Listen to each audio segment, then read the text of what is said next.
Dover Beach by Matthew Arnold is a dramatic monologue having a sonnet form. Dover is a city in England that is famous for the white cliffs.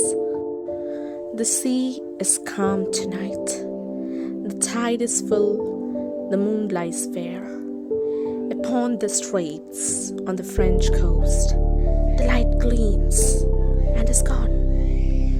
The cliffs of England stand, glimmering and vast out in the tranquil bay. Come to the window, sweet is the night air. Only from the long line of spray, where the sea meets the moon-blanched land. Listen! You hear the grating roar of pebbles which the waves draw back and fling at their return up the high strand. Begin and cease, and then again begin, with tremulous cadence slow, and bring the eternal note of sadness in. The poem begins with a romantic tradition style, that is, using simple language. The poet says the sea is calm tonight. This line is complete in itself and means simply that everything is calm and fine.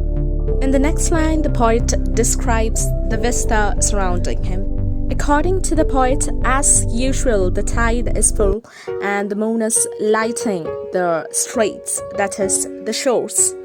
On the other side, that is the French coast, the light glimmers and then vanishes, like the twinkling of stars.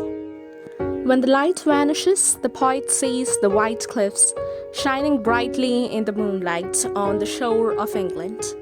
Probably the light on the French side vanishes because the white cliffs block the rays of moonlight. Now, for the first time, the poet interacts with his wife. He requests her to come to the window side and enjoy the pleasant air of the night.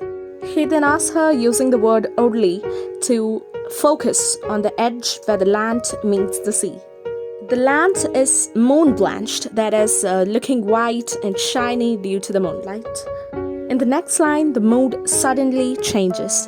There is a shift from ecstasy to sorrow.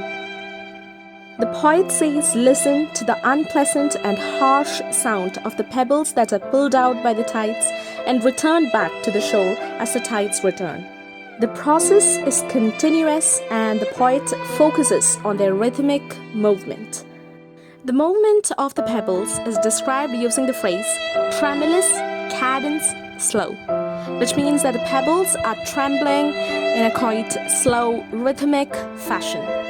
The rhythmic sound of the pebbles mingles with that of the poem. This movement of the pebbles with a terrible sound is of course not pleasant and brings out a note that is sad and never-ending.